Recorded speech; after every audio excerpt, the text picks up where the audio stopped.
Good afternoon. I'm Lavin Pettihy, and welcome to the Polk County Film Initiative here in Groton, North Carolina.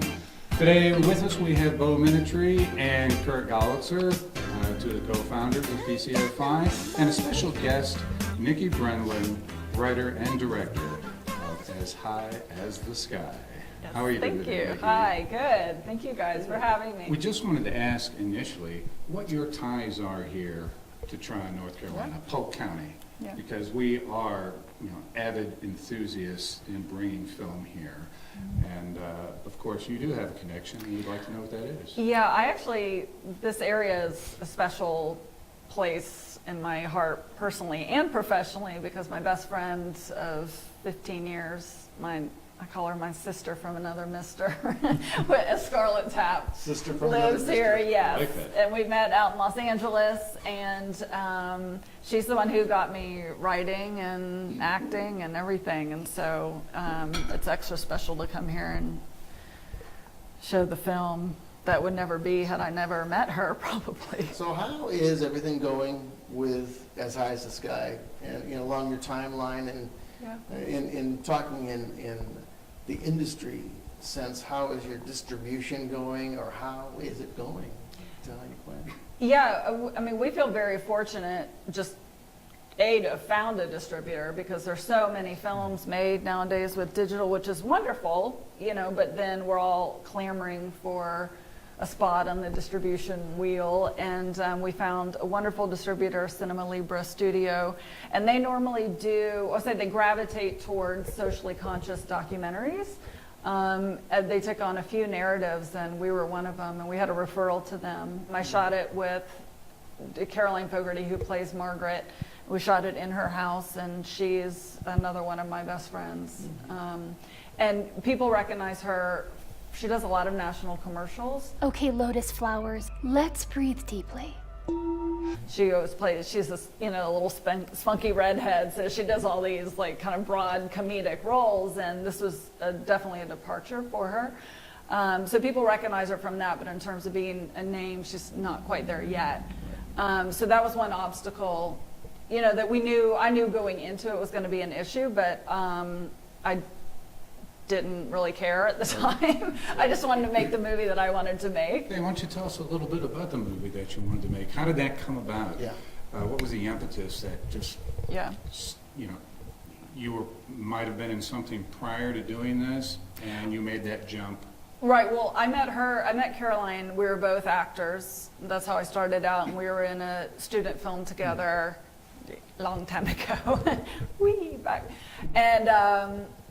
And then I segued into writing screenplays and directing theater, and I directed her in a one act, a long time ago. And I said, really want to work together again. And I was living in her house where we shot, and she was going out on all these commercial auditions, and it's hard to make that leap to just being a lead in a film. And I said, why don't I write you the lead part, and we'll do a feature-length film, and we'll shoot in this gorgeous house, so it was kind of a quid pro quo, and so we did that, yeah. This writing process was very different for me than other scripts that I had written because I had Caroline, and I had Bonnie McNeil, who plays her sister, and as somebody that I wanted to work with. And then I had the location, so I needed to create something from that. So normally I start with, I think most writers do, a theme or general ideas that you want to convey and explore, and then come down to how you're going to make that happen. The OCD came into play because that's something that I've struggled with for a long time, not of the cleaning variety, as my aforementioned best friend will tell you. But I felt like the house lent itself to somebody who would struggle with that. Have that form of OCD. Yeah, well, and they keep their house, Caroline and her husband Andrew keep the house very minimalist, the way it was originally designed to be. So really what you see there is how their house always looks.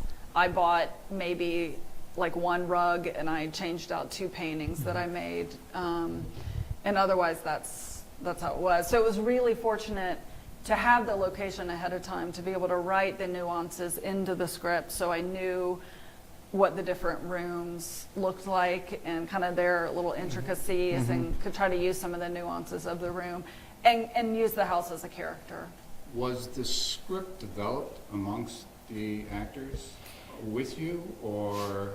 No, no, only in the sense that when I kind of pitched them the idea and said, this is this is what I'm thinking about your characters, what do you think? And they were like, great, and I would just kind of give it to them along the way. And actually, they tell a story of when we first sat down and read it all the way through, they wanted to switch parts. Your director of photography, who's that? Taryn Anderson. Now, obviously you worked very closely with her Yeah. on this. But what I noticed when I was watching it is that, there was an extreme simplicity, dare I say, elegance of shooting. We just clicked with her, and she really felt the story. And then we got together, and she brought stills, and photographs and clips from other things, and we just talked a bit about what we wanted to convey. We were talking about how we would shoot Margaret, was very flat, and long camera angles, and the mother-daughter was shot diagonally to show the closeness and the depth of emotion that they had there, and different ways of shooting over their shoulder and stuff. And I tend to like very still stuff.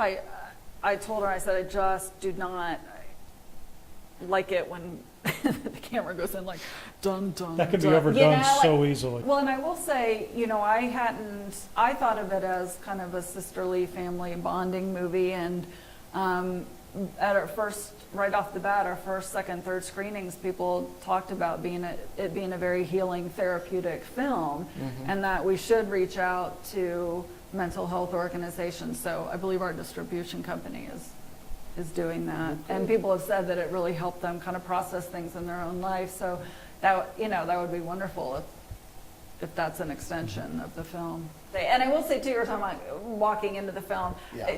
Don't be afraid to laugh. I did tell you that Aunt Maggie's a little particular. That woman out there is a lot particular. I think sometimes people aren't sure if Don't be if it's afraid to but laugh. it is a dramedy. laugh. So there hopefully are funny parts that it's Well, there are funny. I think the title sequence is both, it's set up to be both funny, amusing, but also kind of heart-wrenching. As High as the Sky premieres Monday, July 21st. We'd love to see everybody there at our VIP carpet reception at La Bouteille. Buy your tickets now.